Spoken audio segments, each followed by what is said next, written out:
The gunshot echoed through Sweetwater Creek like thunder on a clear day, silencing even the ever-present rush of the river water as Elizabeth Harrington ran for her life.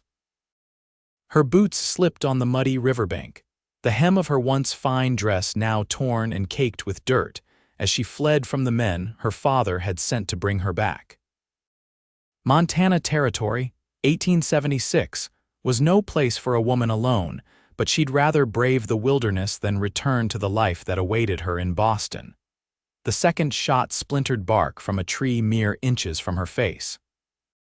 Elizabeth ducked instinctively, lost her footing on the slick embankment, and tumbled down toward the rushing water below. Her scream was cut short as she plunged into the icy current, the weight of her sodden clothes immediately dragging her under. She fought against the pull of the water, lungs burning, arms flailing. Just as blackness began to close in around the edges of her vision, strong arms encircled her waist, hauling her upward. Breaking the surface with a desperate gasp, Elizabeth found herself pressed against a broad chest as a stranger swam powerfully toward shore, one arm holding her securely. "I've got you," a deep voice assured her, steady despite the exertion. "Just hold on."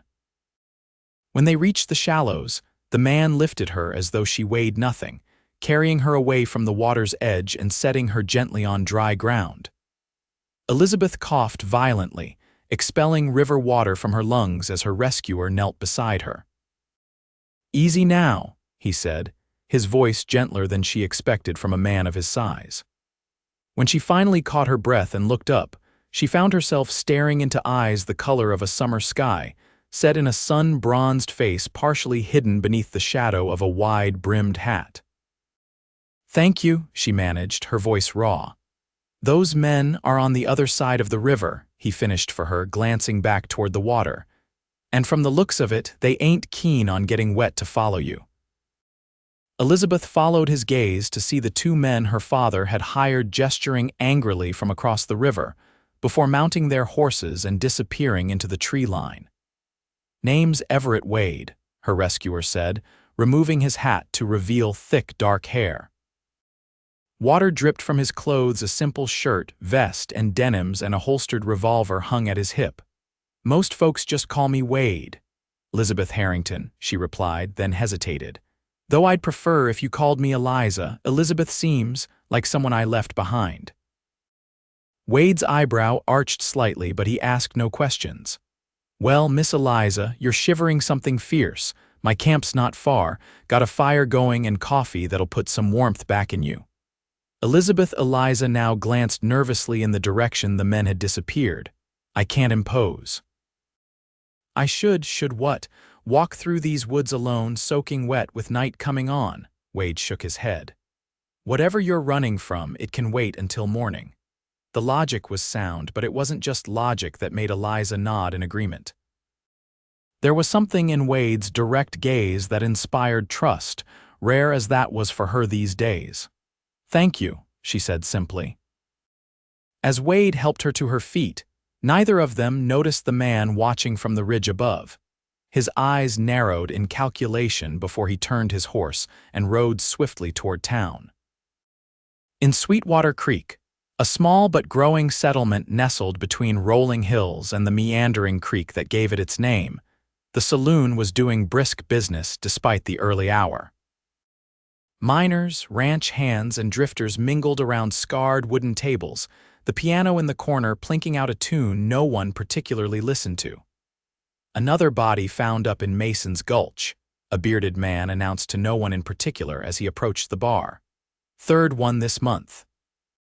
His companion, a rail-thin man with yellowed teeth, spat into a nearby spittoon. "Heard it was that Walsh boy, barely 20. What's this territory coming to?" At a corner table, Sheriff Daniel Collins pretended not to hear as he nursed his whiskey. 6 months into the job, and already he was drinking in the middle of the day. Then again, finding what remained of young Walsh that morning would drive any man to the bottle. The saloon doors swung open, and conversation momentarily halted as a woman stepped through an unusual enough occurrence to warrant attention. Amelia Crawford moved with the confidence of someone who belonged exactly where she was, despite the whispers that followed her. The daughter of the town's former doctor, she had returned from back east with medical training of her own, only to find Sweetwater Creek unwilling to accept a female physician. She spotted the sheriff and made her way directly to his table, ignoring the murmurs that trailed in her wake. "Sheriff," she greeted him, sliding into the chair opposite without waiting for an invitation. Collins sighed, pushing his half-empty glass away. "Doc Crawford, what can I do for you?" "It's what I can do for you," she replied, lowering her voice. "I examined Walsh's body before they buried him. It wasn't an animal attack or a fall like you told his mother." Collins' jaw tightened. "This isn't the place someone wanted information from him," Amelia continued, leaning forward. "The pattern of injuries, that's enough," Collins interrupted sharply. "You had no right to examine that body, and you have no authority to question my investigation." Amelia's eyes flashed. "Is that what you call it? 3 dead in a month, and you're investigating from the bottom of a whiskey glass?" The sheriff's hand moved to his badge, fingers brushing the tarnished metal. "I'm warning you, Miss Crawford, it's Dr. Crawford," she corrected automatically, though they both knew no one in town would call her that. Rising to her feet, she added, "Just because people in this town refuse to see me doesn't mean I've forgotten how to recognize the truth when it's laid out on a table." As she turned to leave, the saloon doors burst open again, and a man Eliza would have recognized as one of her pursuers strode in, scanning the room before approaching the bar. "Looking for information," he announced loudly enough to carry over the ambient noise. Young woman, dark hair, fancy Eastern clothes, might be going by the name Eliza Harrington. The piano player hit a sour note and stopped. Conversations paused as heads turned toward the newcomer. "Who's asking?" the bartender inquired cautiously. The man slapped a folded paper on the bar, which the bartender unfolded to reveal a sketch of Eliza's face and an amount that made his eyebrows rise. "Her father's offering a substantial reward for her safe return. She's unwell, prone to delusions. Ran away from the doctor treating her condition." Amelia, who had paused at the door, frowned at this announcement. "What sort of delusions?" she asked, stepping back into the room. The man's eyes narrowed slightly at her intervention. "Who might you be, madam?" "I'm a doctor," she said simply, ignoring the scoffs from several patrons. "Well, doctor," the man replied with barely concealed disdain, "the young lady believes herself persecuted. Creates elaborate fantasies about those trying to help her, dangerous to herself and potentially others." Sheriff Collins had risen from his table, moving to examine the poster. "Pretty steep reward for a runaway daughter. Mr. Harrington is a wealthy man," the bounty hunter explained, "and deeply concerned for his only child. Last we tracked her, she was headed this way, likely fell into the creek upstream. If she survived, she may seek shelter in town." Amelia's expression remained skeptical, but she said nothing more as the man continued describing Eliza and offering additional details about the reward. Meanwhile, Sheriff Collins studied the poster with growing interest, the promise of money momentarily displacing his earlier troubles. Several miles away, Eliza sat wrapped in a blanket beside a small but efficient campfire, her damp clothes spread on nearby branches to dry. Wade had loaned her a spare shirt that hung nearly to her knees, providing modest coverage while her dress dried. The coffee he'd promised was strong and hot, warming her from within as the fire did from without. "Been on the trail long?" Wade asked, stirring a pot of beans and salt pork that smelled better than anything Eliza could remember. 3 weeks, she admitted, watching the flames dance. "Started in Denver," Wade whistled low. "Long way for a lady to travel alone." "I wasn't alone at first," Eliza said, the memory still raw. "I had a companion. Martha, she was my maid technically, but more like family. She helped me escape, but when my father's men caught up to us outside Cheyenne." Her voice faltered. "She created a distraction, told me to run while she led them in another direction. I never saw her again." Wade remained silent, giving her the space to continue or not as she chose. "I've been dodging them ever since," she finished, taking another sip of coffee. "Though I fear I'm running out of places to run to." "What's a Boston society lady doing running through the Montana territory anyway?" Wade asked, his tone curious rather than accusing. Eliza's fingers tightened around the tin cup. "My father arranged a marriage to a business associate nearly 40 years my senior." "That's reason enough for some," Wade acknowledged, "but I'm guessing there's more to it." Eliza met his gaze across the fire. "My father's business has flourished these past few years. Banking primarily, but with investments in railroads, mining, whatever promised returns. I discovered some of his ledgers, discrepancies. Large sums moving through accounts that officially don't exist." Wade's expression grew serious. "Dangerous knowledge. More dangerous than I realized," Eliza agreed. "When I confronted him, he locked me in my room, said I was suffering from female hysteria, that I needed rest and isolation. The next day, a doctor came. Not our family physician, but a stranger who spoke with my father privately before examining me." She shuddered at the memory. "He prescribed treatments that left me barely conscious for days. When I was lucid enough to understand what was happening, I overheard them discussing a sanatorium where I could receive more intensive care." "And this marriage," Wade prompted gently. "A solution that benefited everyone but me," Eliza said bitterly. "Mr. Garrett would receive a young wife and access to my inheritance from my mother, which my father couldn't legally touch.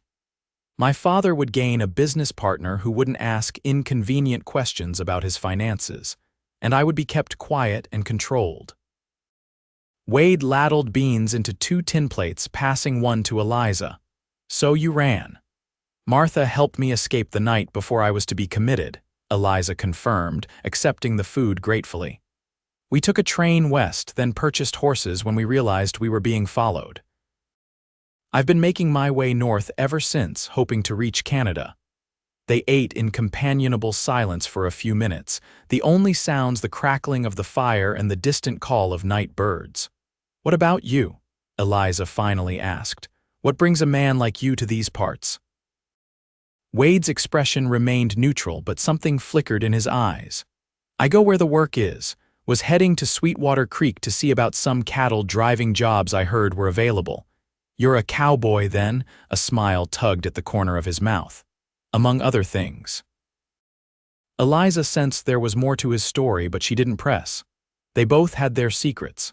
Instead, she asked, "Is Sweetwater Creek far from here?" "Half a day's ride," Wade replied. "Decent-sized town. Has a telegraph office if you're looking to contact anyone who might help you." Eliza shook her head. "There's no one. My mother's family is all gone, and my friends." She sighed. "They believe whatever story my father has concocted to explain my absence." Wade studied her across the fire, his expression unreadable. "Get some rest," he finally said. "We'll figure out your next move in the morning." Despite her exhaustion, sleep proved elusive for Eliza that night. She lay on the bedroll Wade had provided, listening to the night sounds and trying to sort through her limited options. Her funds were nearly depleted, and with men actively searching for her, staying in one place for long would be dangerous. Across the fire, Wade slept with the ease of a man accustomed to catching rest where he could. In the firelight, Eliza studied his face, relaxed now in sleep. He was handsome in a rugged way, with lines at the corners of his eyes that suggested he smiled more than he had in her presence. There was something comforting about his steady presence, a quality she couldn't quite name, but found herself drawn to nonetheless. What would it be like, she wondered, to live a life unburdened by the expectations of Boston society? To make one's own way in the world, answering to no one but oneself? The thought was both terrifying and exhilarating. Eventually, exhaustion claimed her, and Eliza drifted into a fitful sleep filled with dreams of rushing water and reaching hands. Morning arrived with a gentle mist clinging to the ground, and the scent of fresh coffee once again filling the small camp. Wade had already packed most of their supplies when Eliza awoke, her dress now dry if somewhat worse for wear. "Thought we'd head into town," Wade said, passing her a cup of coffee. "Get you some proper supplies if you're set on continuing north." Eliza accepted the coffee gratefully. "I don't have much money left," she admitted. Wade shrugged. "Worry about that later. First things first, we get you somewhere safe and figure out if those men are still looking for you." His matter-of-fact approach was reassuring, and Eliza found herself nodding in agreement. Within the hour, they had broken camp and were riding double on Wade's sturdy bay gelding, Eliza seated behind him with her arms cautiously around his waist. The ride into Sweetwater Creek took them through rolling hills dotted with ponderosa pines, the landscape opening occasionally to reveal breathtaking vistas of distant mountains. Under different circumstances, Eliza might have enjoyed the journey more. As it was, each approaching rider or distant sound had her tensing, expecting her pursuers to appear. "Relax," Wade told her after her third startled reaction to a harmless sound. "You're going to scare the horse jumping like that." "Sorry," Eliza murmured, forcing herself to loosen her grip on his waist slightly. "I keep expecting them to appear around every bend. Even if they do, they'll have to go through me first," Wade said simply, as though offering her the protection of his gun was the most natural thing in the world. They crested a final hill, and Sweetwater Creek came into view below them, a collection of wooden buildings straddling both sides of the creek that gave the town its name, connected by a sturdy wooden bridge. A church steeple rose above the other structures on the north side, while the south was dominated by the larger buildings of commerce. A hotel, saloon, and general store among them. "Not what you're used to, I expect," Wade commented as they began their descent toward the town. "It's larger than I expected," Eliza replied honestly. "The last few settlements I passed through were barely more than a handful of buildings." "It's growing," Wade agreed. "Railroads planning to come through next year, according to what I've heard. That always changes a place." As they approached the outskirts, Wade guided his horse off the main trail and into a stand of trees. "We'll go in separate," he decided, dismounting and helping Eliza down. "Less likely to draw attention. I'll get us rooms at the hotel, scout around to see if your pursuers have been asking questions." Eliza's heart raced at the thought of entering the town alone. What if they're already there? "They won't recognize you," Wade assured her, reaching into his saddlebag and pulling out a worn but clean bandana which he offered to her. "Use this to cover your hair. Keep your head down, walk like you belong. Head straight for the general store, Mercer's. You can't miss it on the main street." "I'll meet you there in an hour."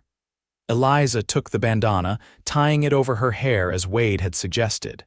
The simple disguise, combined with her bedraggled appearance, would indeed make her look different from the refined Boston lady her pursuers would be seeking. "What if you don't come?" she asked quietly. Wade's expression softened slightly. "I'll come." He hesitated, then added, "But if something happens and I don't, there's a widow lives just north of town. Hannah Cooper. Has a small ranch, raises horses. Tell her Wade sent you, she'll help." The contingency plan was both reassuring and unsettling. Eliza nodded, straightening her shoulders. 1 hour then. Wade watched her walk toward town. Her once elegant dress now travel-stained and practical, her bearing still unmistakably that of a woman of breeding despite her attempts to appear otherwise. He shook his head slightly before mounting his horse and taking a more circuitous route into Sweetwater Creek. Eliza kept her head down as she walked along the town's dusty main street, painfully aware of how out of place she must look despite her efforts to blend in. The general store Wade had mentioned was easy to spot, a large 2-story building with Mercer's General Merchandise painted in fading letters across its facade. Inside, the store was a treasure trove of practical goods. Shelves lined with canned foods, barrels of flour and sugar, tools hanging from the walls, and glass cases displaying more delicate or valuable items. The smell of coffee, leather, and tobacco mingled in the air. A bell jangled above the door as Eliza entered, drawing the attention of the proprietor, a portly man with mutton chop whiskers who was assisting another customer. He nodded acknowledgement before returning to his transaction, allowing Eliza to browse unsupervised. She moved through the store, mentally calculating what supplies she would need if she continued her journey northward.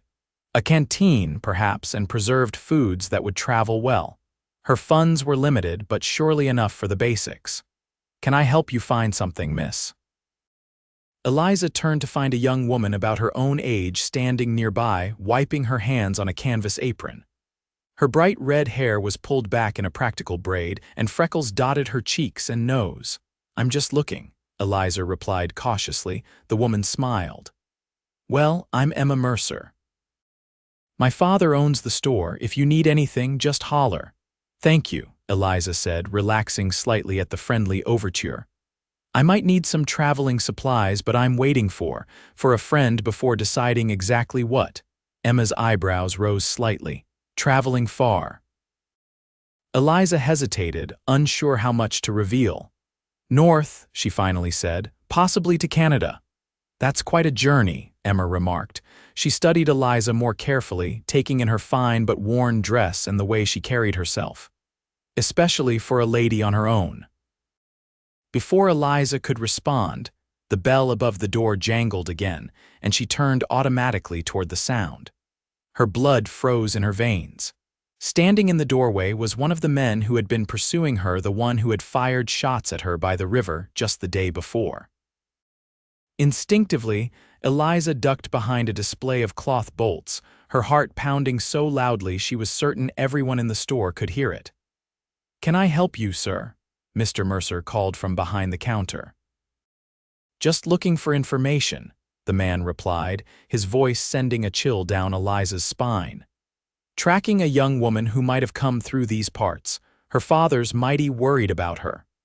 Emma, who had noticed Eliza's reaction, stepped casually between her and the newcomer.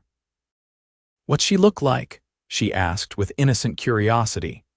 As the man described Eliza in detail, producing the now familiar sketch from his pocket, Emma's eyes widened slightly in recognition.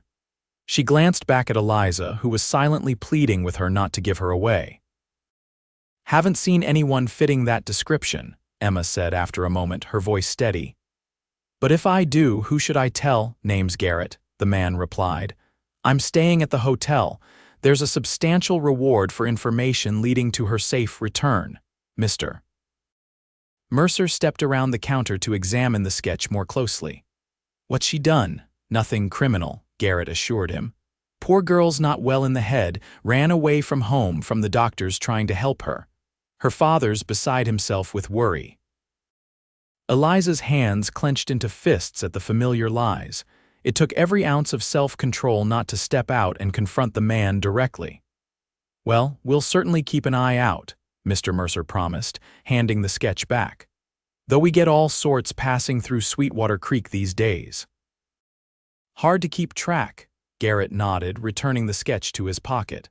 "Much obliged, I'll check back later." The moment the door closed behind him, Emma turned to Eliza, her expression a mixture of concern and curiosity. "I'm guessing that's you he's looking for." Eliza stood slowly, her legs unsteady.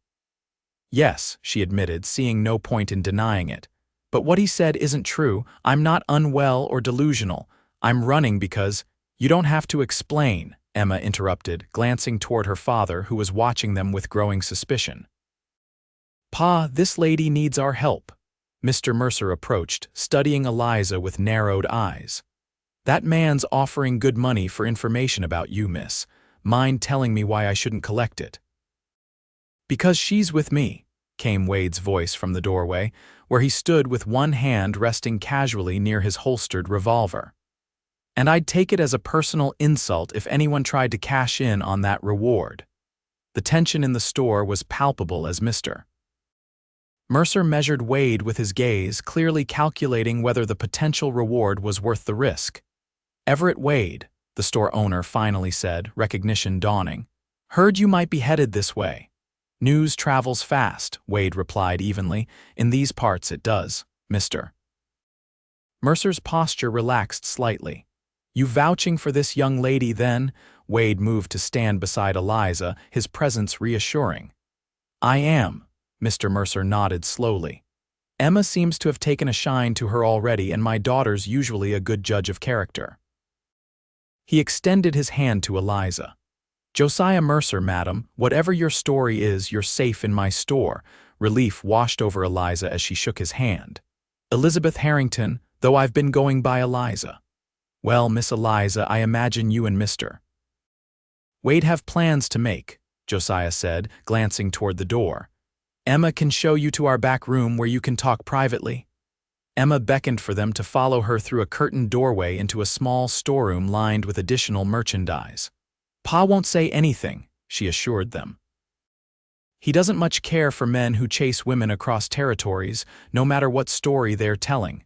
Thank you, Eliza said sincerely. I don't know why you're helping me, but I'm grateful. Emma smiled. Let's just say I recognize the look of someone who needs a friend rather than a bounty hunter. She turned to Wade. I'll keep watch out front. Take your time. Once they were alone, Wade's expression grew serious. Your friend Garrett's been busy. He's plastered that sketch of you all over town with a reward that's got half the locals looking for you. And he's not alone, brought 3 other men with him. Eliza sank onto a nearby crate. What am I going to do? I can't stay here, but I can't leave with them watching every road out of town. Wade paced the small space. I'm thinking we need to change the story. Right now, everyone's hearing their version that you're a delusional runaway in need of help. We need to give folks a reason to doubt that. How? It's their word against mine, and they're men with money and authority. You've got something they don't, Wade pointed out. The truth. And in my experience, the truth has a way of resonating with people even when it's not what they expect to hear. Eliza considered this. You think I should publicly challenge their story? That seems dangerous. It is, Wade agreed. But running's gotten more dangerous. Sometimes the best hiding place is in plain sight where no one expects to find you. Before Eliza could respond, Emma slipped back through the curtain, her expression urgent. Sheriff's coming this way with that Garrett fellow, she whispered, and they're asking specifically about recent arrivals. Wade's hand moved to his gun. Is there a back way out of here? Emma nodded. Through the storeroom, but you'll be seen crossing the alley to the next building. Wade turned to Eliza. What do you want to do? Eliza's mind raced through the limited options. Continue running, possibly getting caught anyway, or take a stand here with at least a few potential allies. I'm tired of running, she decided, straightening her shoulders. If I have to face them, I'd rather do it on my terms than theirs. Wade studied her face, then nodded. All right, but we do this smart. He turned to Emma. Is there a place in town where people gather, where a story might spread quickly? The saloon, Emma replied immediately. Especially this time of day, just before the evening crowd. Perfect, Wade said. Here's what we're going to do. The Sweetwater Creek saloon was indeed filling up as the workday ended. Miners and ranch hands filtering in for a drink before heading home or to their boarding houses for the evening. The piano player had just taken his seat, fingers dancing across the keys in a lively tune that set the mood for the coming hours of revelry. Sheriff Collins sat at his usual table, nursing a whiskey and looking as though he'd rather be anywhere else. The day had been a long one, with Garrett and his men demanding more and more of his time and attention in their search for the Harrington woman. The reward was tempting, but something about their story nagged at him, a detail out of place, like a splinter under the skin. The saloon doors swung open, and conversation momentarily died as Wade entered, his tall frame commanding attention without effort. Behind him came a woman Collins didn't recognize at first glance until she removed the bandana covering her hair, revealing features that matched the sketch Garrett had been circulating. Evening, folks, Wade called out, his voice carrying easily through the now quiet room. I understand there's been some talk about this lady here. Thought she might want to share her side of the story before any more rumors spread. Collins rose from his seat, hand moving to rest on his holstered pistol. That's a bold move, bringing her in here, Wade. Nothing bold about the truth, Sheriff, Wade replied evenly. Miss Harrington here has been running from lies, not justice. Figured the good people of Sweetwater Creek might want to hear what those lies are before they start collecting rewards. By now, several patrons had slipped out, undoubtedly heading to alert Garrett and his men. They wouldn't have long before the confrontation escalated. Eliza stepped forward, her posture regal despite her bedraggled appearance.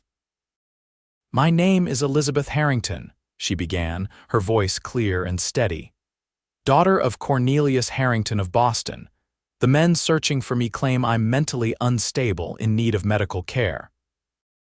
What they don't tell you is that my condition was diagnosed only after I discovered evidence of my father's financial crimes."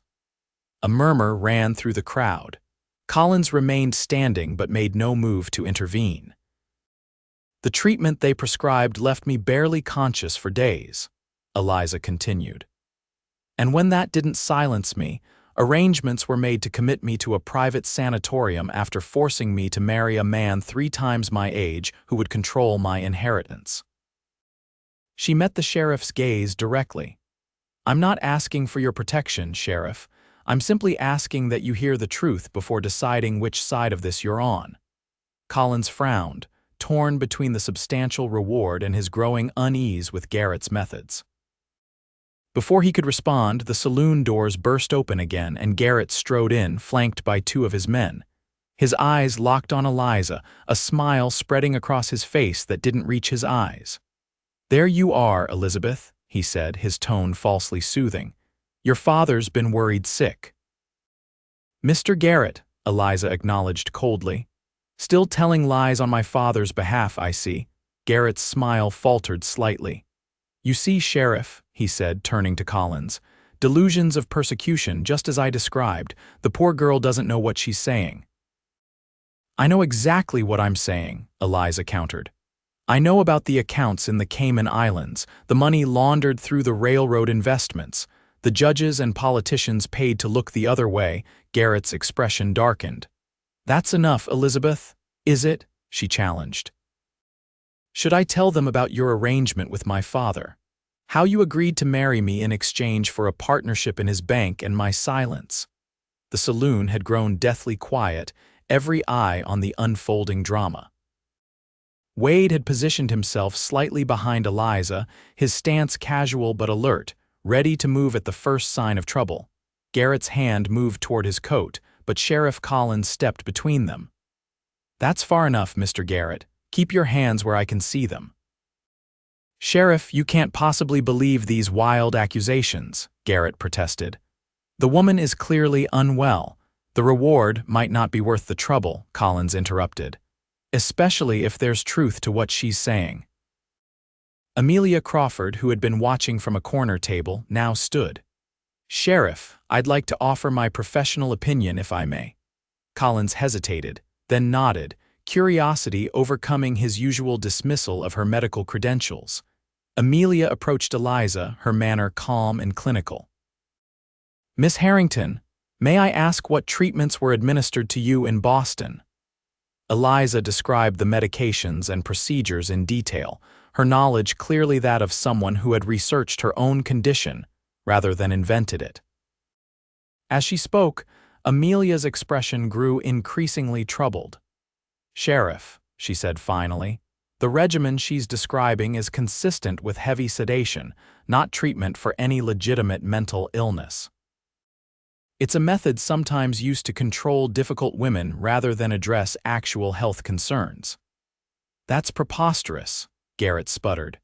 "This woman is not a real doctor, actually," Wade interjected. "Dr. Crawford trained at the Women's Medical College of Pennsylvania.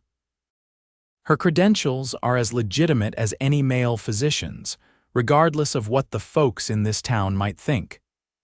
Amelia shot Wade a surprised but grateful look before turning back to the sheriff. "I'd be willing to provide a written assessment of Miss Harrington's mental state if that would help clarify matters." Collins ran a hand through his hair, weighing his options. The reward was substantial, but the story was growing more complicated by the minute. And something about Garrett had rubbed him the wrong way from the beginning. "Here's what we're going to do," he finally decided. "Miss Harrington will remain in town under Dr. Crawford's observation for 3 days. During that time, Mr. Garrett, you and your men will keep your distance. If after 3 days Dr. Crawford determines that Miss Harrington is of sound mind, the matter of her father's alleged crimes will be referred to the federal authorities for investigation." "This is outrageous," Garrett protested. "Her father will hear of this." "I expect he will," Collins agreed. "And I imagine the federal marshals might be interested in having a conversation with him as well." Garrett's face flushed with anger, but he recognized the shift in the room. The sympathetic audience he had expected was now regarding him with suspicion. "This isn't over," he warned, glaring at Eliza before turning on his heel and stalking out, his men following close behind. As the saloon erupted into excited conversation, Wade placed a steadying hand on Eliza's back. "You did well," he murmured. "It's not over," she replied, echoing Garrett's warning. "They won't give up so easily." "No," Wade agreed, "but you're not alone anymore." The words were simple, but they carried a weight that settled in Eliza's chest, a warmth that had nothing to do with the crowded saloon or the tension of the confrontation. For the first time since fleeing Boston, she allowed herself to believe that there might be a future beyond simply running. The next 3 days passed in a blur of activity. True to his word, Sheriff Collins kept Garrett and his men under observation, limiting their movements around town while Amelia conducted her evaluation of Eliza. The two women spent hours in conversation, Amelia's professional demeanor gradually warming as she grew convinced of Eliza's sanity and the truth of her story. Eliza stayed at the modest boarding house run by Mrs. Whitaker, a widow with a sharp eye and sharper tongue who nevertheless showed unexpected kindness to her unusual guest. Wade took a room at the same establishment, though he spent much of his time about town, gathering information and keeping watch for any sign that Garrett was planning something beyond the sheriff's supervision. On the afternoon of the 3rd day, Amelia met with Sheriff Collins in his office to deliver her formal assessment. Eliza waited outside with Wade, her hands twisting nervously in her lap. "What if he doesn't believe her?" she whispered. "What if he decides to hand me over anyway?" Wade leaned against the wall beside her chair, his posture relaxed despite the gravity of the situation. "Collins is many things, but he's not a fool, and he's got a stronger sense of justice than most give him credit for." "You seem to know a lot about him," Eliza observed, momentarily distracted from her worry. A shadow of something regret, perhaps, or memory crossed Wade's face. "We've crossed paths before," he said simply, offering no further explanation.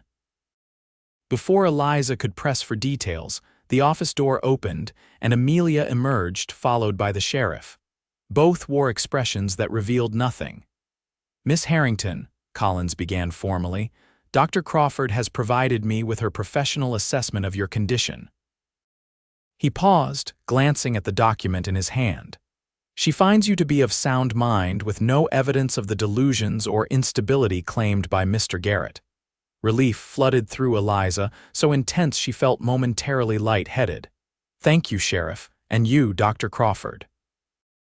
Collins held up a hand. "Don't thank me yet. This puts us in a difficult position. I've sent telegrams to Boston inquiring about your father and the allegations you've made. Until I receive responses, we're in something of a holding pattern." "What about Garrett?" Wade asked, straightening from his casual stance. "That's the other problem," Collins admitted. "He and his men checked out of the hotel this morning, claimed they were heading back east, but my deputy saw them riding north, not east." Eliza's momentary relief evaporated. "They're setting a trap," she realized. "They know I was headed toward Canada." "Likely," Collins agreed, "which means you can't continue in that direction, at least not for now." Wade's expression had grown thoughtful. "What about west, through the mountain passes into Idaho territory?" "This time of year," Collins shook his head. "Snow's already falling in the high country. You'd be lucky to make it through before the passes close completely." South then, Wade suggested, back toward Wyoming territory. That's the direction they'd expect her to go if she can't go north, Amelia pointed out. They could have men watching the roads already. The impasse hung heavy in the air until Eliza finally spoke. What if I stayed here? All three turned to look at her in surprise. In Sweetwater Creek. Collins asked dubiously. Miss Harrington, no offense, but you'd stick out like a sore thumb. First place they'd look when they circle back. Not if I had a reason to be here, Eliza countered, an idea taking shape. A purpose that made sense. Amelia's eyes lit with understanding. You're thinking of working with me, Eliza nodded. I have some medical knowledge from my studies, not formal training like yours, but enough to be useful, and there's clearly more need for medical care here than one doctor can provide. It could work, Amelia mused, warming to the idea. Many of the women in town refuse to see me for certain conditions, but they might accept care from another woman working under my guidance. And no one would expect the fugitive Elizabeth Harrington to be assisting the town doctor rather than continuing her flight, Wade added, a note of admiration in his voice. Collins stroked his mustache thoughtfully. It's risky. But it might buy us time until those telegrams come back and we know more about what we're dealing with. The decision made, plans quickly took shape. Amelia would introduce Eliza as a distant cousin who had come west to assist in her practice. Mrs. Whitaker, sworn to secrecy, would continue to provide lodging. And Wade, after some hesitation, agreed to remain in town as well, taking work with the local cattle operation that had originally drawn him to Sweetwater Creek. I'm not much used to you riding herd, he told Eliza privately as they walked back to the boarding house that evening, but I'll be close if you need me. The sincerity in his voice stirred something in Eliza that she hadn't felt in a long time, a warmth that had nothing to do with practical considerations or escape plans. Thank you, she said softly, for everything you've done. Wade's gaze met hers, steady and direct. Ain't done much, he demurred. Just happened to be in the right place at the right time. We both know that's not true, Eliza replied. You could have left me at any point. Instead, you've risked your life and livelihood for a stranger. A ghost of a smile touched his lips. Don't feel much like strangers anymore, do we? The question lingered between them, laden with unspoken meaning. Before Eliza could respond, Mrs. Whitaker's voice called from the boarding house porch, breaking the moment. There you are. Supper's getting cold and I ain't heating it up again.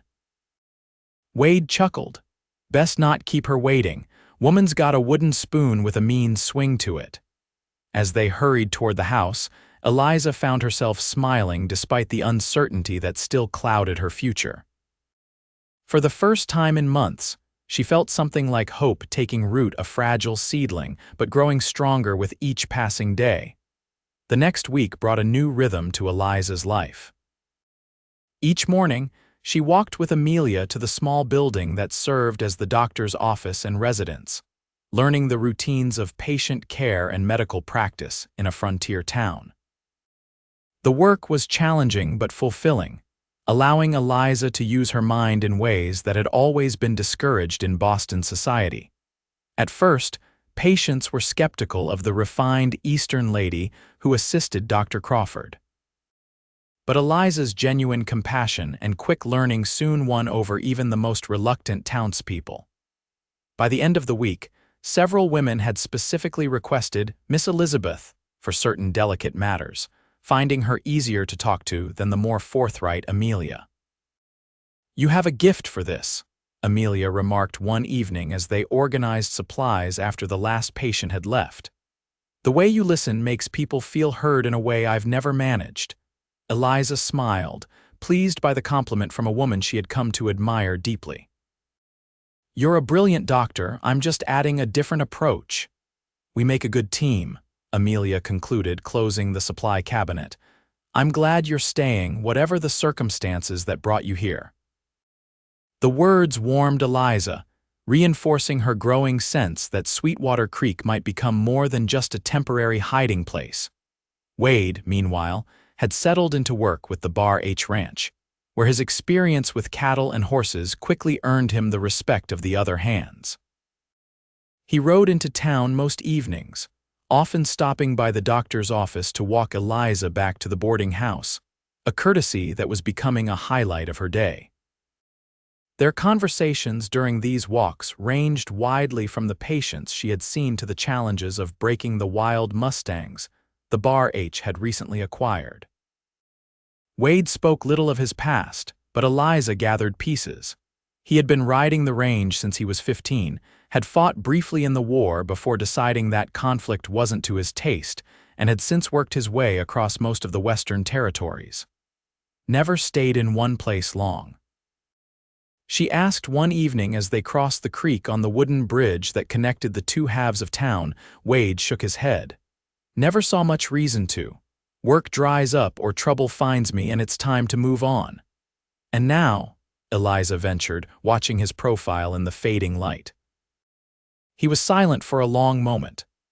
Now I'm thinking there might be reasons to consider putting down roots, he finally said, his gaze meeting hers with an intensity that made her breath catch. Before she could respond, a rider thundered past them on the bridge, nearly knocking Eliza into the creek. Wade's arm shot out, steadying her as the rider reined in his horse and turned back toward them. "Wade," the man called, his voice urgent. "You're needed at the ranch." Group of men rode in, asking questions about new hands. "Boss thinks they might be looking for you or the lady." Wade's expression hardened.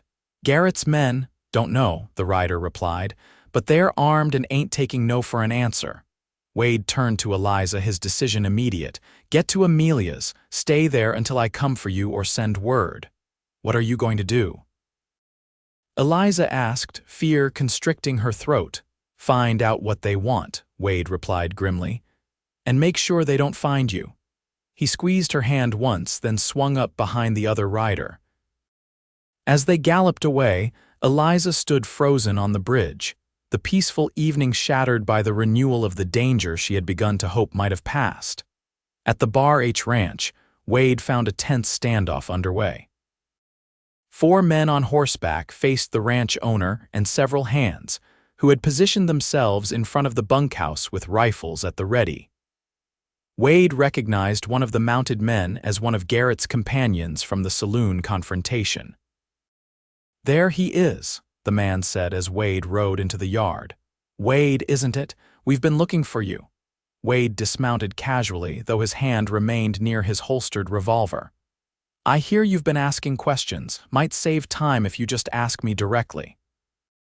The leader of the group, a hard-faced man with a scar running from his left eye to his jaw, studied Wade with cold calculation. "Where's the Harrington woman?" "Don't know who you're talking about," Wade replied evenly. "Don't play dumb, cowboy," the scarred man sneered. "We know she was in Sweetwater Creek. Know you've been helping her," Wade shrugged. "Helped a lady who was in trouble, didn't catch her name. Last I saw, she was headed south toward Cheyenne." The man's eyes narrowed. "You're lying." "Maybe," Wade acknowledged. "But you're trespassing on private property and threatening decent folks. So unless you've got legitimate business here, I suggest you move on." The tension in the yard was palpable, the moment balanced on a knife's edge. Then, unexpectedly, the scarred man smiled, a gesture somehow more menacing than his previous scowl. "Mr. Garrett figured you might be uncooperative," he said conversationally. "That's why he's in town right now, paying a visit to that lady doctor everyone says has taken on a new assistant." Wade's blood ran cold, but he kept his expression neutral. "Don't know anything about that either." "No," the man's smile widened. "Well, I guess we'll find out soon enough. Mr. Garrett can be very persuasive when he wants information." It took every ounce of Wade's self-control not to draw his gun then and there. But 4 against 1 were poor odds, especially with innocent ranch hands who might be caught in the crossfire. "If there's nothing else," Wade said, his voice dangerously quiet, "I've got work to do." The scarred man tipped his hat mockingly. "Don't let us keep you, cowboy. We'll be seeing you real soon." He wheeled his horse around, signaling to his companions. "Let's ride, boys. I think our business in town will be more productive." As they galloped away, Wade was already moving toward the ranch owner. "Need to borrow your fastest horse," he said urgently. "They're going after Eliza." In town, Eliza had just reached Amelia's office when she heard hoofbeats approaching rapidly from the direction of the main street. Peering through the window, she saw Garrett himself dismounting outside, followed by two men she didn't recognize. "Amelia," she called urgently. "They're here." Amelia appeared from the back room, her expression grim. "Go out the back way. Mrs. Cooper's place is just beyond the north pasture." "If you can reach it," a heavy knock interrupted her. "Dr. Crawford," Garrett's voice called. "I know you're in there, and I know Miss Harrington is with you. Open up, or we'll be forced to enter by less civilized means." Amelia moved to a cabinet, extracting a small revolver that she checked with practiced hands. "Get ready to run," she whispered to Eliza. "I'll keep them busy as long as I can." "I can't leave you to face them alone," Eliza protested. "You can and you will," Amelia replied firmly. "Your testimony is the only thing that might bring your father to justice. That's worth more than one small town doctor." The pounding on the door grew more insistent. "Last chance, Dr. Crawford." Amelia positioned herself near the door, the revolver hidden in the folds of her skirt. "When I open it, count to 3, then go," she instructed Eliza, who reluctantly moved toward the back door. With a deep breath, Amelia unlocked the front door and pulled it open. "Mr. Garrett," she greeted him coolly. "What can I do for you at this hour?" Garrett pushed past her into the office, his men following close behind. "Where is she?" he demanded, scanning the room. "Who?" Amelia asked innocently. "Don't play games with me, Doctor. Elizabeth Harrington." "The sheriff may have been fooled by your medical assessment, but I know she's unstable and dangerous." "I haven't seen Miss Harrington since this morning," Amelia replied, which was technically true. "Perhaps you should check the boarding house." While Garrett's attention was focused on Amelia, Eliza slipped through the back door and into the gathering darkness. She moved quickly but quietly, keeping to the shadows as she made her way toward the edge of town. The north pasture stretched before her, a vast open space that offered no cover. Beyond it, she could just make out the lights of what must be Hannah Cooper's ranch. To reach it, she would have to cross nearly half a mile of exposed ground. Drawing her shawl more tightly around her shoulders, Eliza took a steadying breath and began to move across the open field, her heart pounding with each step. She had covered perhaps a quarter of the distance when she heard shouts from behind her. They had discovered her absence. Abandoning caution, Eliza began to run, the tall grass catching at her skirts and slowing her progress. Behind her, she could hear men mounting horses, the sounds of pursuit growing closer with each passing second. A horse's whinny cut through the night air much closer than expected, and Eliza glanced back to see a rider gaining on her rapidly. In the dim moonlight, she couldn't make out his features, but the steady rhythm of hoofbeats told her she couldn't outrun him. Just as she was preparing to veer off, hoping to lose her pursuer in the darkness, a familiar voice called out, "Eliza, it's me." Relief flooded through her as Wade brought his horse alongside, reaching down with one arm. "Take my hand." Without hesitation, Eliza grasped his outstretched hand, and with a strength that still surprised her, Wade swung her up behind him on the horse. "Hold tight," he instructed, and she wrapped her arms around his waist as he urged the horse into a gallop toward the distant lights. "Amelia," Eliza gasped against his back. "Garrett was at her office. Sheriff's on his way there," Wade assured her. "Got word to him before I came after you." They reached Hannah Cooper's ranch just as more riders appeared on the horizon behind them. Wade didn't slow until they reached the main house, where a woman stood on the porch with a shotgun cradled in her arms. "That you, Wade?" she called as they approached. "It's me, Hannah," he confirmed, helping Eliza dismount. "Got trouble following close behind." Hannah Cooper was a striking woman in her early 40s, with silver threading through her dark hair and lines of both laughter and hardship etched around her eyes. She assessed the situation with a single glance. "Get inside," she directed, raising the shotgun as riders appeared at the edge of her property. "I'll handle this." Wade positioned himself beside her on the porch, his own revolver drawn. "Rather not leave you to face them alone if it's all the same." A smile flickered across Hannah's face. "Just like old times, then." Eliza, standing in the doorway, was struck by the ease between them, the history implied in that simple exchange. Before she could wonder further, Garrett and his men drew up in front of the house, spreading out in a semicircle. "That's far enough," Hannah called out, the shotgun steady in her hands. "You're trespassing on private property." Garrett's face was barely visible in the lantern light from the porch, but his voice carried clearly. "We're here for Elizabeth Harrington. Hand her over and we'll be on our way."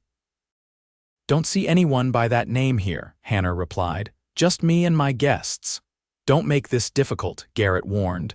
"We have every legal right to return her to her father's custody." "Actually," came Sheriff Collins' voice as he rode up from the direction of town, "you don't." Garrett turned in surprise as Collins dismounted, followed by two deputies. "Sheriff, this is a private matter, not anymore," Collins interrupted, approaching with a paper in his hand. "Got a telegram today from the federal marshal in Boston. Seems there's an ongoing investigation into Cornelius Harrington's banking practices. They're very interested in speaking with his daughter as a witness, not a fugitive." Eliza stepped forward, hardly daring to believe what she was hearing. "Is that true?" Collins nodded. "Marshal's sending a representative to escort you back to Boston if you're willing to testify. Until then, you're under the protection of this office." He turned back to Garrett. "Which means any attempt to force her to go with you would constitute kidnapping." Garrett's face contorted with rage. "This is outrageous. Her father, Collins cut in, is currently answering some very uncomfortable questions from Treasury Department officials. I doubt he's in a position to do much of anything right now." For a moment, it seemed Garrett might order his men to fight anyway. But faced with armed opposition from the sheriff, Wade, and Hannah, he clearly thought better of it. "This isn't over," he snarled, an echo of his earlier threat in the saloon. "Harrington has friends in high places. You'll all regret crossing him." "Maybe," Wade acknowledged, his revolver still aimed steadily. "But not tonight, we won't." With a final glare, Garrett wheeled his horse around and galloped away, his men following close behind. As the sound of hoofbeats faded into the distance, Eliza felt her knees buckle with relief. Wade was at her side instantly, supporting her with a strong arm around her waist. "It's over," he murmured. "You're safe now." And for the first time since she had fled Boston all those weeks ago, Eliza believed it might actually be true. The following days brought a flurry of activity as Sweetwater Creek absorbed the drama that had unfolded in their midst. Sheriff Collins received further telegrams confirming that Cornelius Harrington was indeed under investigation for fraud, embezzlement, and bribery of government officials. Eliza provided written testimony that was dispatched to Boston, with the promise that she would appear in person when the case went to trial. Garrett and his men had disappeared from the territory, presumably heading back east to report their failure. The federal marshal's representative was expected to arrive within the month to discuss Eliza's return to Boston and her role in the case against her father. Through it all, Eliza continued her work with Amelia, finding in the daily routine of patient care a peace she had never known in her previous life. The women of Sweetwater Creek had embraced her completely now, many expressing outrage at Garrett's attempts to portray her as unstable. "As if any of us couldn't see you're as sound of mind as they come," Mrs. Whittaker declared over breakfast one morning. "More so than half the men in this town, I'd wager." Wade had returned to his work at the Bar H Ranch, though he still came to town most evenings. His visits to the boarding house became a fixture of Eliza's days, something she found herself looking forward to with increasing anticipation. One evening, as autumn painted the surrounding hills with gold and crimson, Wade suggested a ride to show her a particularly beautiful view of the valley. They set out in the late afternoon, Eliza now comfortable on horseback after weeks of practice under Wade's patient instruction. The spot he had chosen was perfect, a rocky outcropping that provided a panoramic view of Sweetwater Creek and the mountains beyond, the setting sun casting long shadows across the landscape. "It's breathtaking," Eliza said softly as they dismounted and walked to the edge. "I never imagined places like this existed when I was in Boston." Wade stood beside her, his hat in his hands. "Been thinking about what happens when that marshal arrives," he said after a moment. "About you going back east." Eliza turned to look at him, something tightening in her chest at his expression. "I have to testify," she said. "It's the right thing to do." "I know that," Wade agreed. "Ain't questioning your decision, just wondering what comes after." The question hung between them, laden with unspoken possibilities. Eliza had been asking herself the same thing with increasing frequency. "I don't know," she admitted. "I can't imagine returning to Boston society, even if my father's disgrace didn't make that impossible. But I've found purpose here that I never had there, working with Amelia, helping people." "You're good at it," Wade said simply. "Got a natural gift for healing." Eliza smiled at the compliment. "What about you? Will you stay in Sweetwater Creek?" Wade's gaze returned to the vista before them. "Been thinking on that too. Never stayed anywhere long before. Always figured I wasn't meant to put down roots." "And now?" Eliza prompted softly, echoing their conversation from before. Wade turned to face her fully, something vulnerable in his expression that she had never seen before. "Now I'm thinking maybe I was just waiting for the right reason to stay." Eliza's heart quickened at his words. "And have you found that reason?" Instead of answering directly, Wade reached out, his calloused hand gently cupping her cheek.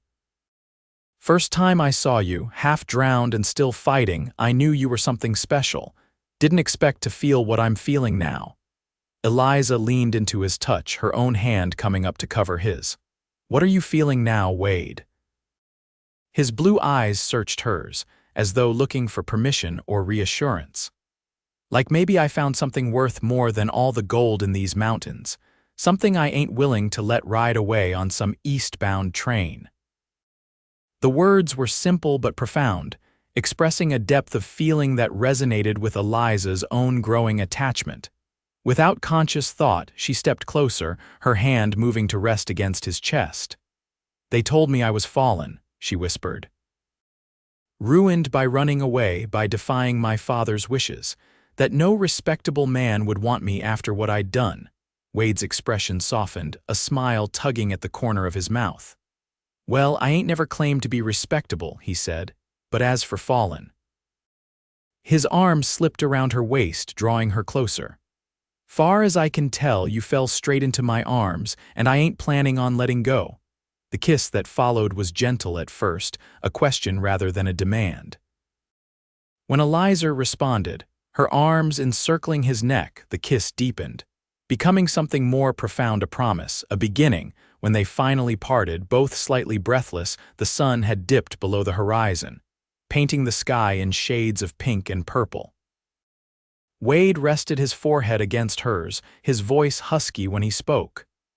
"I know you've got to go back east for a time, but I'm asking you to consider coming back when it's done, to me. To this place that's become your home as much as mine."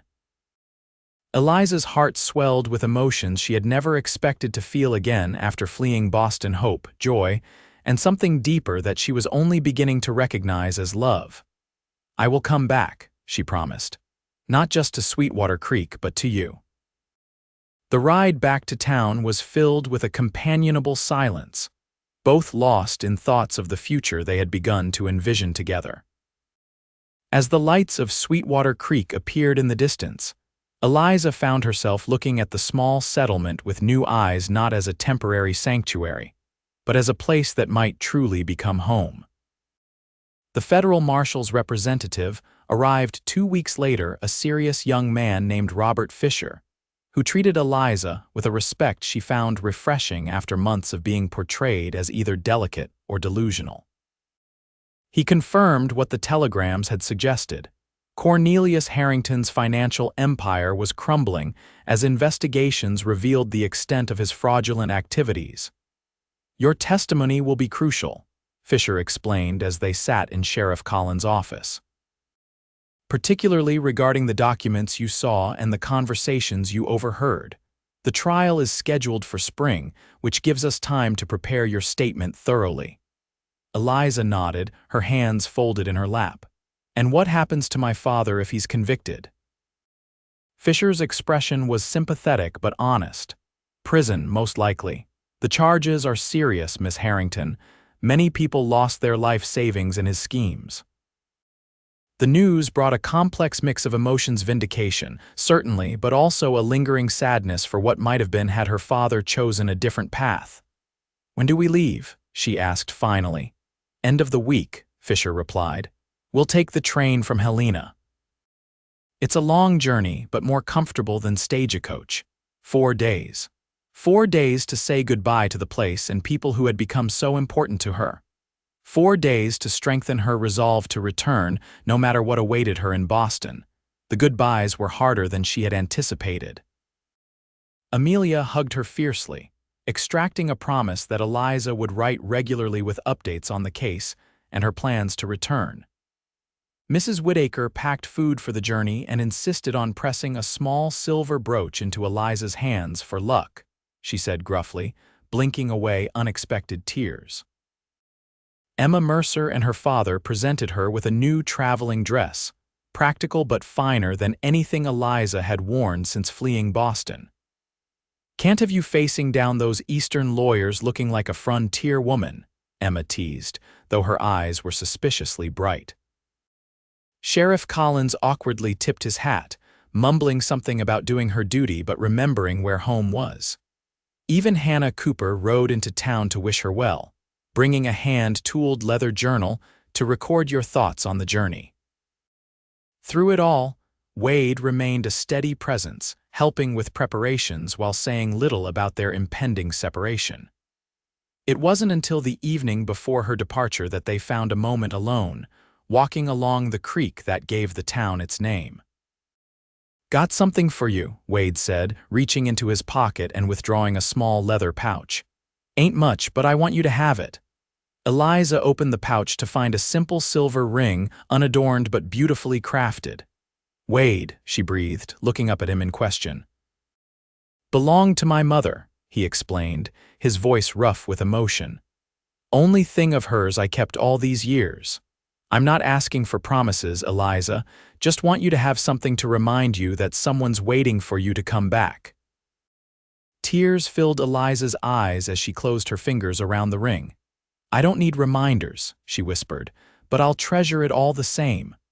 She slipped the ring onto her finger where it fit as though made for her. "And I am making a promise, Wade, I will come back to you." He gathered her into his arms then, holding her as though memorizing the feel of her against him. "I'll be here," he murmured against her hair, "however long it takes."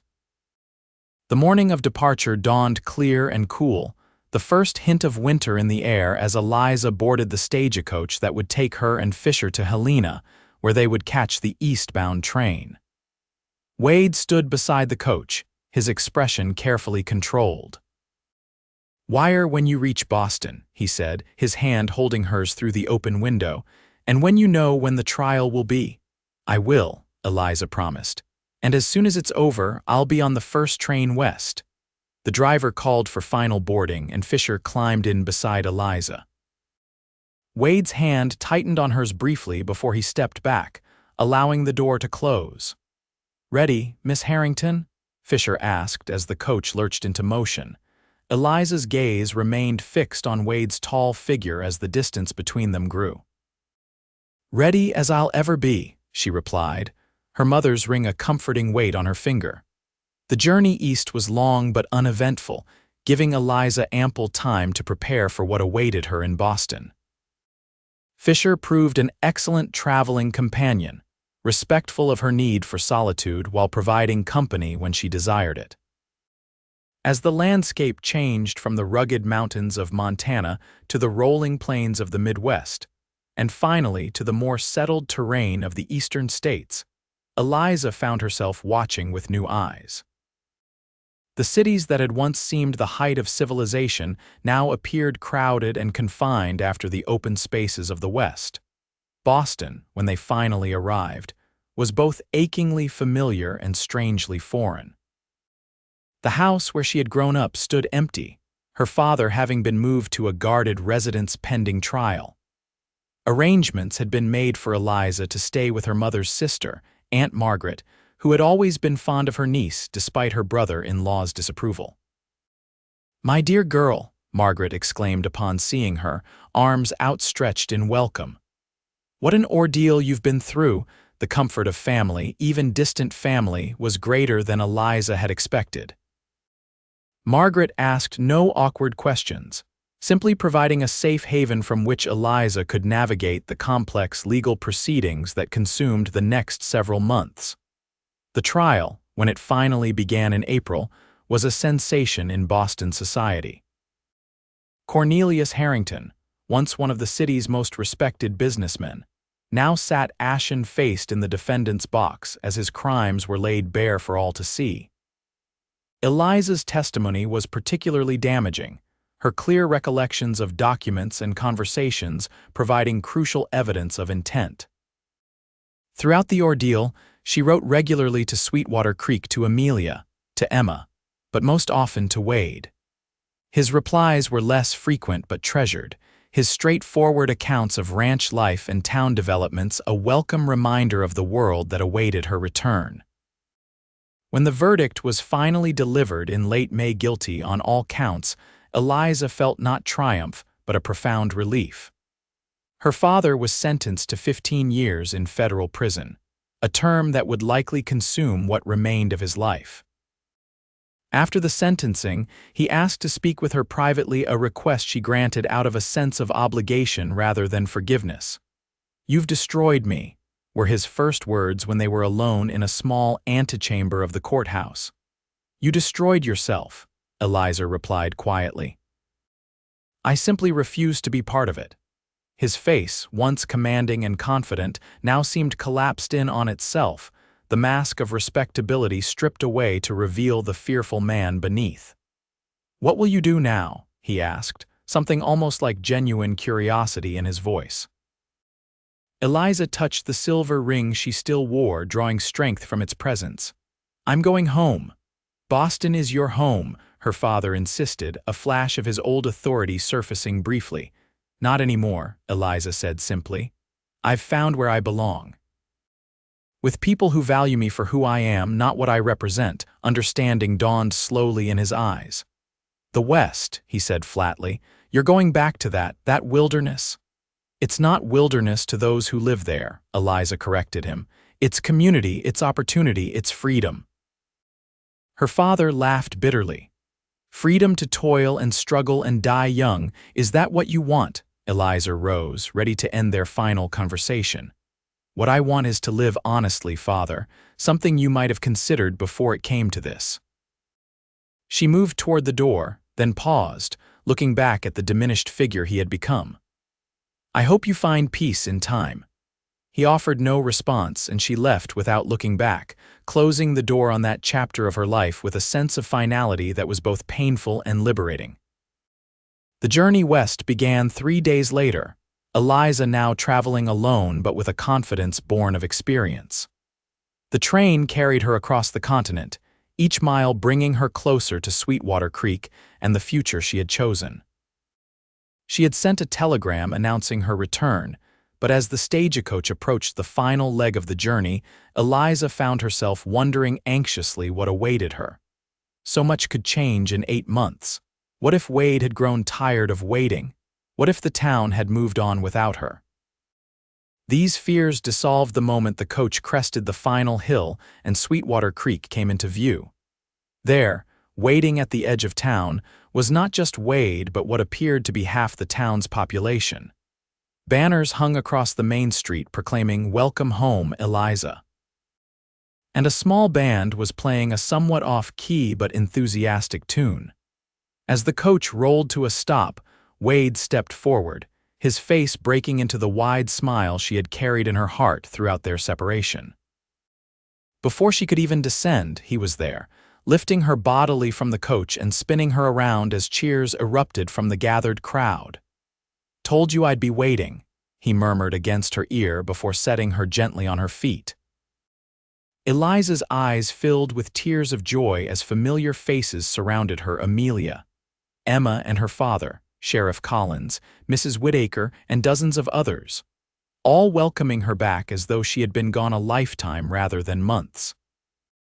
"We've prepared a proper celebration," Amelia announced, linking her arm through Eliza's. "The whole town's been planning it for weeks." "The whole town?" Eliza asked, overwhelmed by the reception. "Well, you're something of a local hero," Emma explained. "The Boston lady who brought down a corrupt banker and chose to come back to us instead of staying in the lap of luxury." Wade's hand found hers, warm and steady. "Some of us had more personal reasons to anticipate your return," he said quietly, his eyes conveying everything words could not. The celebration lasted well into the evening, with food and music and dancing in the town square. Eliza moved through it all in a happy daze, reconnecting with the community that had become her own. Amelia shared news of the practice, which had grown during Eliza's absence. Sheriff Collins proudly reported that crime was down, though his definition of down seemed somewhat elastic. As the festivities wound down, Wade led Eliza away from the crowd toward the creek, where the sound of rushing water created a pocket of privacy. "Been working on something while you were gone," he said, a hint of nervousness in his voice that she found endearing. "Wasn't sure if I should show you tonight or wait, but—" He trailed off, gesturing vaguely toward the north end of town. "Thought you might want to see it." Curious, Eliza allowed him to lead her along a path that followed the creek beyond the town limits. As they rounded a bend, a small cabin came into view, set back from the water on a gentle rise. A porch wrapped around two sides and smoke curled invitingly from the stone chimney. "Wade," Eliza breathed, understanding dawning. "Did you build this?" "Had help," he admitted. "But yeah, bought the land from Hannah, who gave me a fair price considering." He shifted, uncharacteristically uncertain. "It ain't fancy, but it's solid. Got 2 rooms now, with space to add more if—" "Well, if they're needed someday." Eliza's heart swelled as she realized what he was offering: not just a home, but a future together. "It's perfect," she said softly, squeezing his hand. Wade turned to face her, taking both her hands in his. "Eliza, I ain't good with fancy words. But these months without you showed me what I already knew the day I pulled you from that creek. You're the one I want beside me, for however many years we've got." He reached into his pocket and withdrew a small object that gleamed in the fading light, a simple gold band that matched the silver one she still wore. "Noticed you kept my mother's ring," he said. "Thought maybe you might want this one to go with it, if you'll have me." Tears of happiness spilled down Eliza's cheeks as she nodded, unable to speak past the emotion tightening her throat.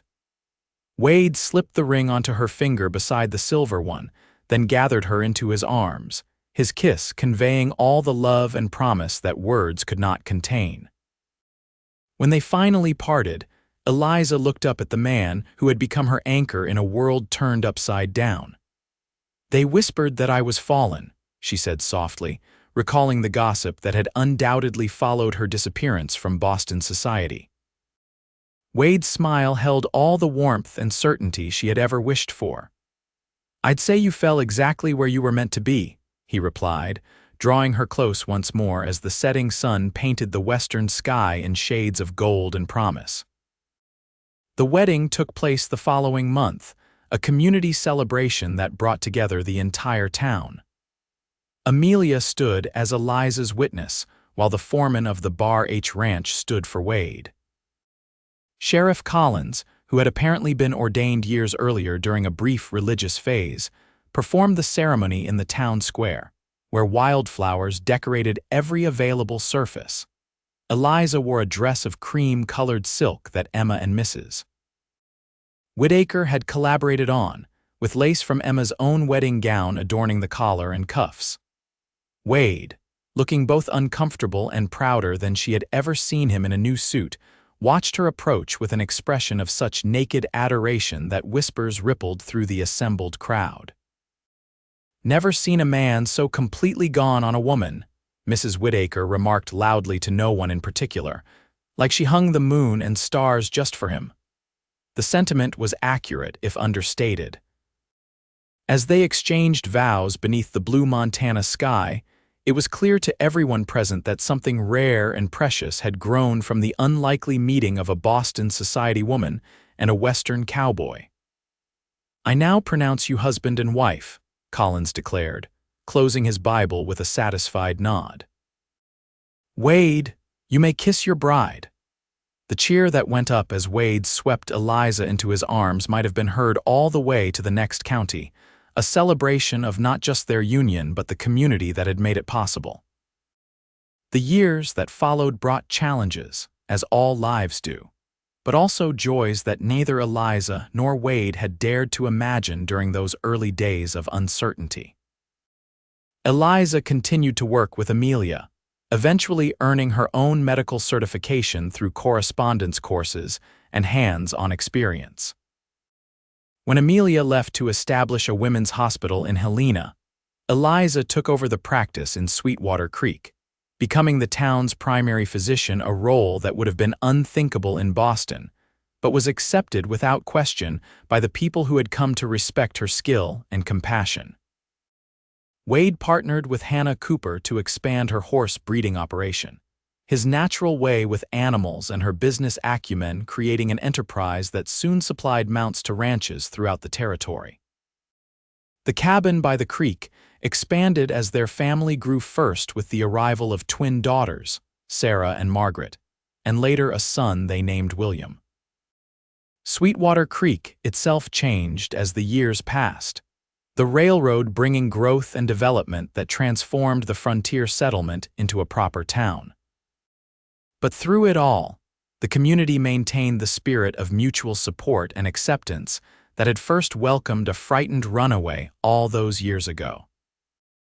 On their 10th wedding anniversary, Wade surprised Eliza with a journey not east to Boston, which she had never visited again after the trial, but west to the Pacific coast, a place neither had seen.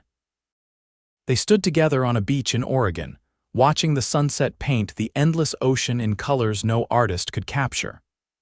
"Any regrets?" Wade asked, his arm around her waist, the years having added silver to his dark hair but none of the hardness that often came with age in the frontier. Eliza leaned against him, considering the question seriously. "Only that it took me so long to find where I belonged," she finally answered. "To find you." Wade chuckled, the sound as warm and comforting as it had been the first time she heard it by a campfire after being pulled from a river. "Well, I ain't one to argue with fate. If those men hadn't been chasing you, if you hadn't fallen into that creek right where I was camping, I like to think we would have found each other anyway," Eliza said, turning in his arms to face him. "Some things are simply meant to be." Wade's expression softened as he brushed a strand of hair from her face, the gesture achingly familiar after a decade of marriage. "You know, they still talk about it, sometimes the fancy Boston lady who caused such a scandal," heard Mrs. Peterson telling a newcomer just last month. They whispered that she was fallen, but our Eliza just landed exactly where she was supposed to be. Eliza smiled, remembering the fear and uncertainty of those early days, now transformed by time and love into the foundation of a life richer than she could have imagined. "She was right," she murmured, rising on tiptoe to kiss the man who had caught her when she was falling in more ways than one. "I landed exactly where I belong." As the sun disappeared below the horizon, leaving the sky awash in stars, Eliza and Wade walked hand in hand along the shore, their footprints washing away behind them, not erasing their path, but simply making room for the next steps in a journey that had begun with a desperate plunge into a Montana creek and led to a life defined not by the expectations of others, but by the love they had found together. In Sweetwater Creek, their home awaited their return, not just the house they had built and expanded over the years, but the community that had embraced them both. And in that embrace, They had discovered the truth that had eluded Eliza during her years in Boston society. That home isn't defined by elegant parlors or social standing, but by the people with whom you choose to share your life's journey. For Eliza and Wade, that journey had begun with a fall and a rescue. It would continue day by day, year by year, strengthened by the knowledge that sometimes falling isn't an ending but a beginning, especially when you fall into the arms of the one you were always meant to find.